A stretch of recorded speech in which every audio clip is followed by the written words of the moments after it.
How to redeem Walmart gift card online 2024. Hey everyone, welcome back to our channel. In this video we're going to learn how we can redeem our Walmart gift card online, so make sure to watch the video till the end. In order to redeem our Walmart gift card online, go to walmart.com and add the products that you want to buy to your cart. And once you've added them to your cart, you can simply click on the cart icon located at the top right hand side of the screen.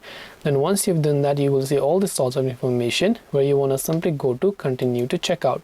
Now normally once you go to continue to checkout, you enter your payment details and enter your address, but right here what you actually have to do is you need to actually enter your gift card number by simply seeing for that option here. So right here under it you can see that over here what you actually need to do is you need to enter your gift card as a normal card. Now if you don't believe me, under this pay with card section, one of the icons there is also a gift card icon. So let me just zoom in a little bit and show you. Right here you can see one of the icons is a gift card icon, so which means that you just have to enter your gift card number normally as you would do inside your payment method, then click on the continue option to add it. So you don't have to go to a separate redeem with gift card option, but you have to add it as a normal payment method and check out.